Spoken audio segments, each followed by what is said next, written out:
L'exposition devait s'appeler Vaisselle Voyage.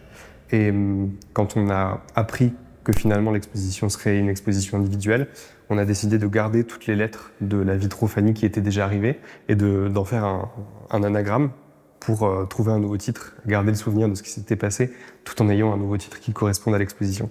Et les voyages, ça faisait sens parce que moins de voyages, c'est plus de chez soi, et vu que c'est une exposition sur l'espace domestique, nous y voilà.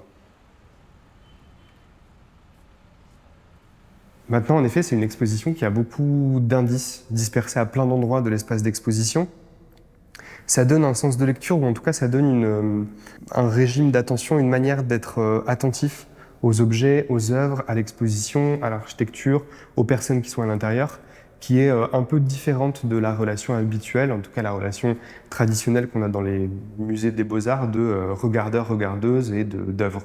Ici, ce qui m'intéresse, c'est les relations affectives qui se tissent à l'intérieur des mondes de l'art, et ces relations affectives, qu'elles se tissent entre soi et les personnes avec qui on travaille, donc les équipes des centres d'art, mais entre soi et l'espace d'exposition, l'architecture, les objets de mobilier, les personnes qui traversent le lieu, tout ce maillage, cette grande toile de relations affectives qui m'intéresse.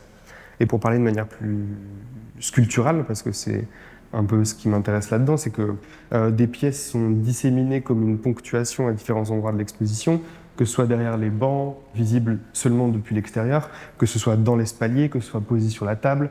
Certaines sont des sculptures qui sont assemblées, mais du coup tout ça, que ce soit ça ou que ce soit la lumière et les câbles et les rallonges et ces baguettes de pain qui servent de prise, tout ça aussi, ça relie de manière physique et quasi affective tout cet espace d'exposition-là.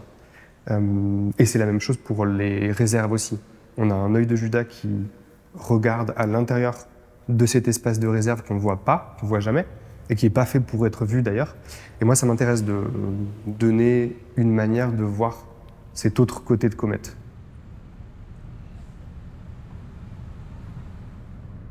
Et c'est la même chose pour les chaises pliantes qui sont des chaises Sauvigné que j'ai achetées pour chez moi.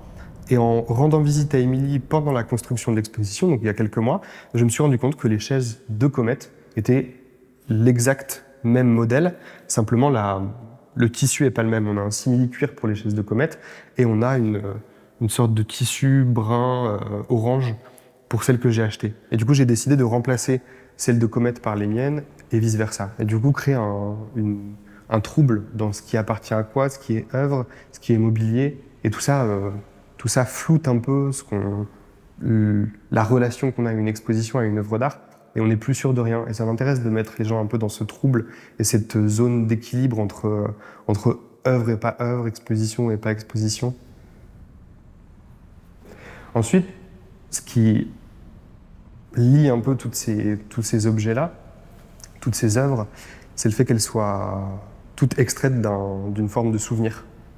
Que ce soit des souvenirs heureux, comme par exemple la cafetière, qui est le souvenir de quand j'étais enfant et que j'étais chez ma nounou.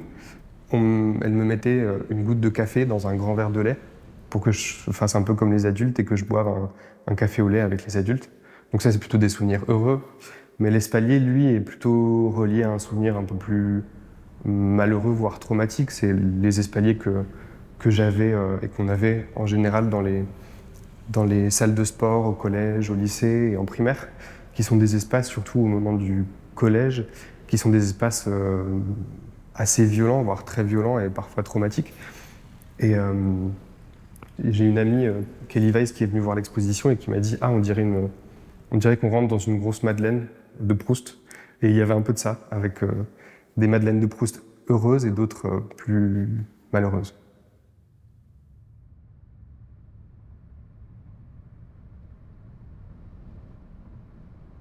Pour revenir un peu au début,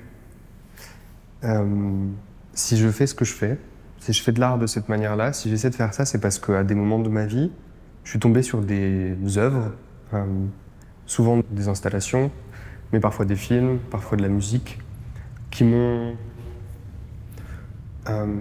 touché affectivement dans une subtilité très particulière. C'est-à-dire que les œuvres d'art spectaculaires ne m'ont jamais trop touché. Mais c'est plutôt les œuvres d'art où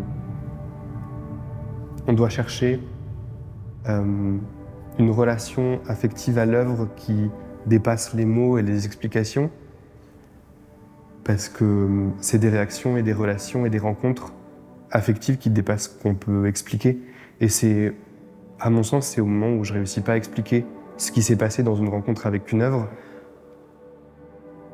qu'il y a une rencontre qui s'est vraiment produite. Et c'est un peu ça que j'essaie de reproduire avec mon travail.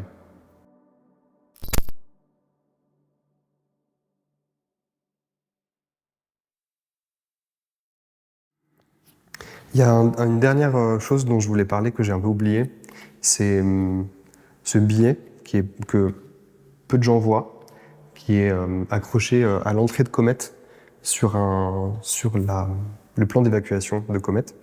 Et c'est un billet qui a été signé par toutes les personnes qui ont aidé, de près ou de loin, juste en venant apporter un café ou en venant regarder, en venant donner un avis pendant le montage de l'exposition. Et voilà, c'est écrit sur un billet de 5 euros, parce qu'il y a toujours la monnaie, l'économie qui est présente dans mon travail. Mais je vais lire les noms, mais t'es pas obligé de les mettre dans le final cut. Mais je vais le lire parce que je pense que c'est important quand même. Mais il y a Jules Maillot, Frédéric Ouvert, Kelly Weiss, Émilie Dornano, Mathilde Camoin, Clovis Billard, Apolline Morel-Lab, Les Goyave, entre parenthèses, Lou, Camille Thérault, Alexandre Caretti, Sarah Maillot, Bella Bates, et il y a Florence Sintès et Agathe Berthoud qui n'ont pas encore signé. Et j'aimerais bien que tu le signes aussi, Namshon, si t'acceptes à la fin. Voilà.